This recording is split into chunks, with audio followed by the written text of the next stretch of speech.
السلام علیکم friends, welcome to کتاب نگری یوٹیوب چینل کتابوں کی نگری میں خوش آمدید۔ میں ہوں آپ کی ہوسٹ اقرا یاسین، اور آج میں آپ کے لیے لے کر آئی ہوں ہنا اسد کے قلم سے تحریر کردہ ناول خاموشیاں گنگنانے لگے گی کے ایپیسوڈ نمبر 14 کو لے کر۔ اس ایپیسوڈ کو سٹارٹ کرنے سے پہلے جلدی سے کر لیجیے چینل کو سبسکرائب، ویڈیو کو لائک اور کلک کر لیجیے بیل آئیکن کو۔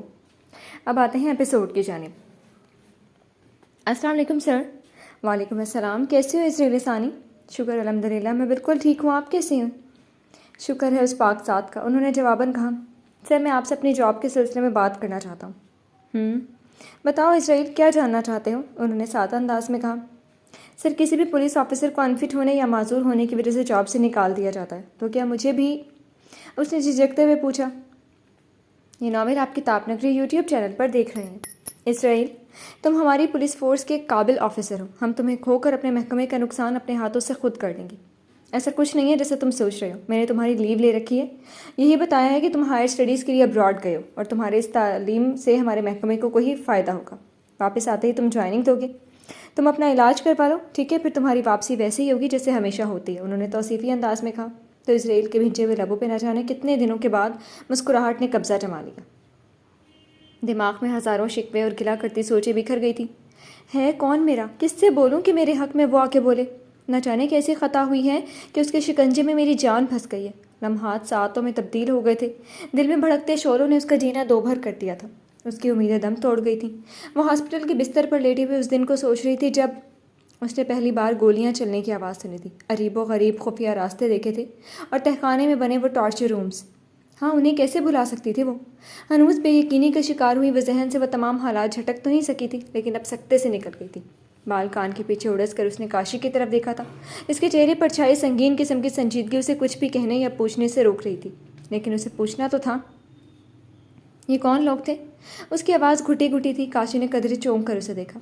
شیخ صاحب کے لوگ، وہ مختصراً بولا تھا۔ یہ ناول آپ کتاب نگری یوٹیوب چینل پر دیکھ رہے ہیں۔ یہ ہمیں مارنا چاہتے ہیں؟ کچھ پل توقف کے بعد اس نے پھر سے اسے پوچھا۔ نہیں، تمہیں لے جانا چاہتے ہیں۔ اس بار کاشی کی طرف سے فوراً جواب آیا تھا۔ مجھے کیوں؟ اس کی آواز کانپ سی گئی۔ کیونکہ میں نے تمہیں ایک بار پھر سے بیچ دیا اس شیخ کو، وہ بغیر لگے لپٹے ہوئے سے اسپاٹ انداز میں بولا۔ نازلی کی آنکھیں حیرت سے دو چند ہوئیں۔ تم نے پھر سے وہی کیا؟ مجھے دھوکہ دیا؟ میں نے تم پہ اعتبار کیا، بنا سوچے سمجھے تمہاری جھوٹی محبت کے جھانسے میں آ گئی۔ کل رات جو ہمارے درمیان ہوا تھا وہ سب کیا تھا پھر؟ وہ کٹیلی نظروں سے اس کی جانب دیکھتے ہوئے غرائی۔ تم واقعی مجھے استعمال کرنا چاہتے ہو؟ وہ رہانسی ہو کر کہتی وہ اس کا بازو جھنجھوڑنے لگی۔ جو عورت اپنے آپ کو تھالی میں سجا کر مرد کو پیش کرے تو مرد بنا چکھے اسے چھوڑ دے، یہ تو ناممکن ہے سویٹی، ہلکے سے مسکراہٹ لبوں پر سجا کر کہتے ہوئے اس کے گال کو چوم کر بولا۔ دونوں کی نظریں ٹکرائی تھی۔ ناصری نے آگ اگلتی شعلہ بار نگاہوں سے اسے دیکھتے ہوئے پیچھے جھٹکا۔ یعنی کہ تم مجھ سے نکاح نہیں کرو گے؟ وہ دھمکی آمیز انداز میں انگلی اٹھا کر پوچھ رہی تھی۔ جو لڑکی بنا رشتے کے دسترس میں آ جائے اس سے کوئی بیوقوف ہی ہوگا جو رشتہ بنائے۔ ارے تم جیسی زہریلی ناگن گھر بسانے والی نہیں ہوتی جو وقت پڑنے پر اپنا ہی بچہ نکل جائے۔ جس نے اپنے وفادار شوہر کو چھوڑ دیا تو تم سے کیا امید رکھوں کہ تم کسی اور کے لیے مجھے نہیں چھوڑو گی؟ تم جیسی لڑکیاں صرف دل بہلانے کا سامان ہو، گھر بسانے کا نہیں۔ وہ نخوت سے سر جھٹک کر بولا۔ یہ ناول آپ کتاب نگری یوٹیوب چینل پر دیکھ رہے ہیں۔ کاشی، میں نے تمہارے لیے سب کیا، میں بتا رہی ہوں اگر تم نے مجھے دھوکہ دیا نا، میں خودکشی کر لوں گی، اور اگر بچ گئی تو زندہ تمہیں بھی نہیں چھوڑوں گی۔ وہ پھنکاری۔ تم بھری جوانی میں مری تو تم سے زیادہ مجھے افسوس رہے گا کہ میں تمہاری جوانی کو کیش نہیں کر سکا۔ اس تمام عرصے میں وہ پہلی بار کھل کر خباثت سے مسکرایا تھا۔ میں بھاگ جاؤں گی یہاں سے۔ ہراساں سی وہ اس وقت یہاں سے دور بھاگنے کی کوشش کرنے لگی۔ اسے کاشی کے ارادے کچھ نیک نہیں لگ رہے تھے۔ ٹھیک ہے، میں تجھے شیخ کو نہیں بیچتا۔ نازلی نے سراسیمہ نظروں سے اسے دیکھا۔ چل ایسا کرتے ہیں، اپنا کاروبار شروع کر لیتے ہیں۔ نازلی کے دل کو تھوڑی سی ڈھارس ملی اس کی بات سے۔ وہ کیا؟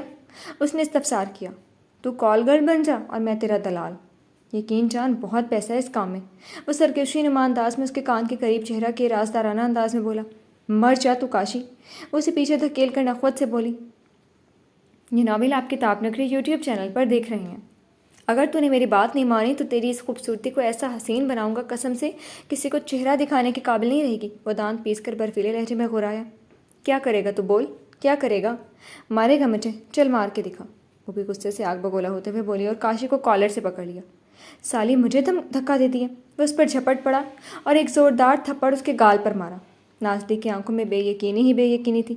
وہ پھٹی ہوئی آنکھوں سے اپنے سنسناتے ہوئے گال پہ ہاتھ رکھے اسے دیکھنے لگی۔ نازنین نے چونک کر ہوش میں آتے ہی سامنے دیوار کے ساتھ پڑا ہوا ڈنڈا اٹھایا، اس سے پہلے کہ وہ کاشی کا سر اس ڈنڈے سے پھاڑ ڈالتی۔ یہ ناول آپ کتاب نگری یوٹیوب چینل پر دیکھ رہے ہیں۔ کاشی نے شاید پہلے سے اس سچویشن کو تیاری کر رکھی تھی۔ وہ سورج سے کھڑکی کی طرف لپکا اور وہاں سے ایک بوتل اٹھا کر نازلی کے خوبصورت چہرے کی طرف اچھال دیا۔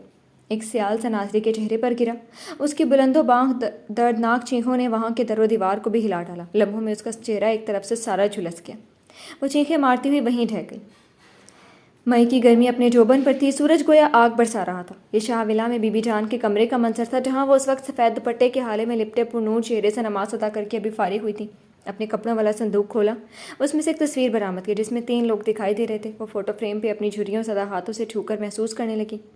جانیہ اس تپتی دھوپ میں وہ تیز تیز قدم بڑھا رہی تھی۔ معمولی سا ایک ہلکے فیروزی رنگ کا لان کا سوٹ پہنے وہ بڑی سی سیاہ چادر سر پر سلیقے سے اوڑھے ہوئی تھی۔ وقفے وقفے سے اس چادر سے چہرے اور گردن پر آیا پسینہ صاف کر رہی تھی۔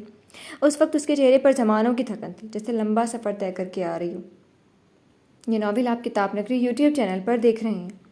وہ چھوٹی تنگ گلی میں داخل ہو کر تیز تیز قدم بڑھاتے ایک ہاتھ میں دوائیوں کا شاپر تھامے کچھ تھکی تھکی سی لگ رہی تھی۔ وہ شاہ ولا میں واپس آئی اور اندر سے دروازہ بند کرتے سیدھی چلتے ہوئی بی بی جان کے کمرے میں آئی تو بی بی جان جو فوٹو فریم کو دیکھنے میں محو تھیں، اس کی آہٹ محسوس کرتے ہوئے فوٹو فریم فوراً سے بیشتر تکیے کے نیچے چھپا گئی۔ یہ لیں بی بی جان آپ کی دوائیں۔ اس نے شاید شاپر ان کی طرف بڑھایا، پھر چادر اتار کر ایک طرف رکھ دی اور ہوا لے کر پسینے کو خشک کرنے لگی۔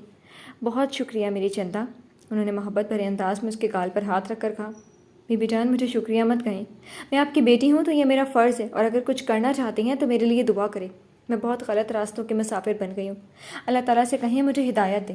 ان کی گود میں سر رکھے پھیکے سے لہجے میں بولی۔ کیا ہوا؟ وہ نرمی سے گویا ہوئی۔ بی بی جان مجھے بہت ڈر لگتا ہے، مجھے ایسا لگتا ہے کہ ہمیشہ کوئی مجھ پہ نظر رکھے ہوئے میرے ساتھ ہے۔ یہ ناول آپ کتاب نگری یوٹیوب چینل پر دیکھ رہے ہیں۔ کہیں کوئی جن تو نہیں؟